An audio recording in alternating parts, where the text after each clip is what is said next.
Hey real lifers! Today we're going to learn about the schwa sound. So repeat after me. Great! So the schwa sound is just a. Yeah, why is it important for me to know this silly sound? Well, the schwa sound is the most common vowel sound in the English language, and it is a very important part of speaking English naturally and fluently. Unfortunately, many of my students say that they struggle to identify and pronounce this sound, especially because it's spelled in so many different ways. For example, leisure, wonder, hour, cellar. They're all spelled differently, but they all contain the schwa sound. So if you're still confused by the schwa sound, stick around because in today's lesson, we'll practice how to pronounce the schwa. We'll also do a listening test to see if you can identify the schwa in different words. And I will share 3 tips so that you leave this lesson as a schwa expert. But before we get started, if you are new here, each week we create lessons like this one to help English learners like you go from feeling like a lost and insecure English learner to a confident and natural English speaker. If this sounds like something that you want to do, then be sure to join our community of over 300,000 by hitting that subscribe button and bell down below so you never miss out on any of our new lessons. So what is the schwa? Basically, it sounds similar to the sound someone would make if they were thinking of a word. The schwa is a vowel sound that can be spelled with any vowel. Take a look at these examples. A, balloon. E, problem. I, family. O, bottom. U, support. And Y, analysis. Understanding the difference between stressed and unstressed sounds is key to mastering the schwa. In general, English words have one stressed sound and the other sounds are unstressed. For example, the word banana has 2 schwa sounds. The first and the last A both make the schwa sound. This is because the nan part of the word is the stressed syllable. So the stressed syllable is said louder or with more emphasis than the other syllables. Banana. So while stressed sounds are louder, unstressed sounds are harder to hear when we say a word out loud. Because we don't stress these vowels, we often replace them with the schwa sound instead. For example, in the word family, we don't say family, we say family, family.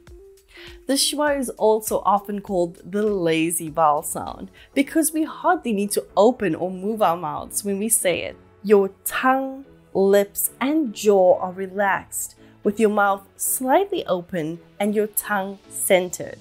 It also takes very little time to say the schwa sound in a word. So little, in fact, that sometimes we even skip over it. For example, the second O in chocolate. I'm really looking forward to eating this chocolate. I'm really looking forward to eating this chocolate.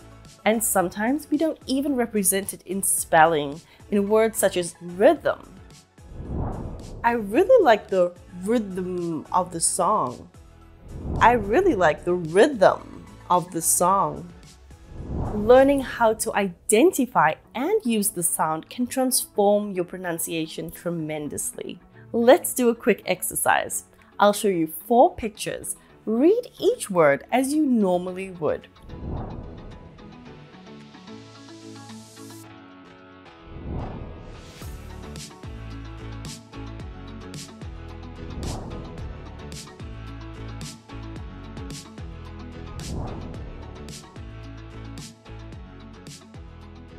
In parrot and lion, we do not pronounce the O sound.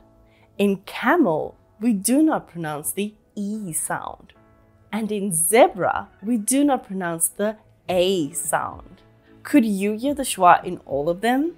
If not, don't worry, all you need is practice. But I understand that like many of my students, perhaps you don't have anyone to practice with.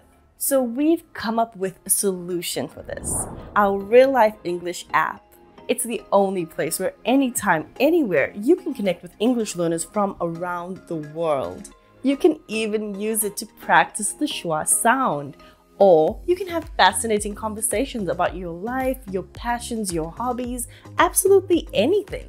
Having a great teacher can be life-changing, but it can also be quite expensive. This is why our Real Life English app is a free resource that you can use to practice your speaking right now. So download it now for free by clicking up here or down in the description box below, or visit your favorite app store and search for Real Life English. Here are 3 tips that you can use to practice the schwa sound when you're alone. Learn schwa patterns. So the schwa sound tends to appear in a few common places. Here are 2 patterns that you can easily memorize. The letter A at the beginning and end of a multi-syllable word is usually a schwa. Apologize. Umbrella.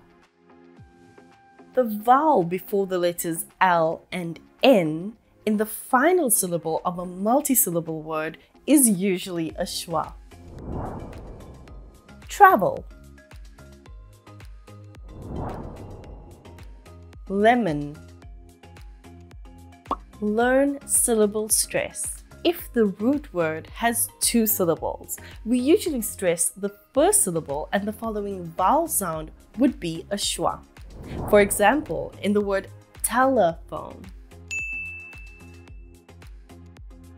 Words with 3 or more syllables that end in a silent E usually have 1 syllable, the schwa, between the stressed syllable and the silent E syllable. For example, in the word contaminated. Practice listening to connected speech, whether it's movies, TV series, or podcasts.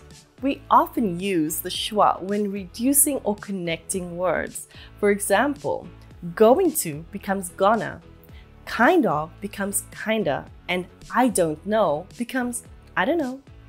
Before you continue watching, why not pause the video and let us know down in the comments if you want to learn more about the schwa sound. Share your answer down in the comments, and why not add an encouraging message to the other members of the community. Now let's do a quick quiz to see if you can identify the word with the schwa in each of these sentences.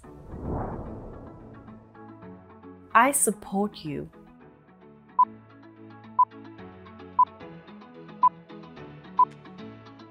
I support you. Go buy some sugar.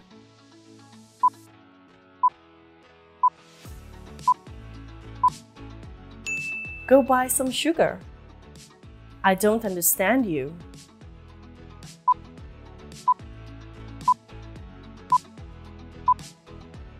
I don't understand you. Her name is at the bottom of the list.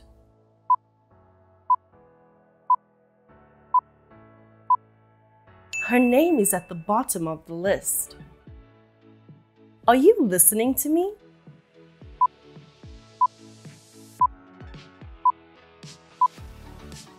Are you listening to me? Great job! And don't worry if you didn't get all of them correct. You can always watch this lesson again until you're able to easily pronounce and identify the schwa sound. Remember that ultimately it comes down to lots of practice and exposure so that eventually you can remember how to easily spell and pronounce each word. I hope you enjoyed today's lesson as much as I did, and if you would like to continue your learning, be sure to check out this video that I recently did on phrasal verbs. Good morning, real lifers! I'm so happy you could join me today. As you can see, I've just woken up, and to wake up means to open your eyes after you've been sleeping. Also, as you can see, I woke up before my alarm went off. And to go off in this situation means that the alarm rings loudly and makes a noise.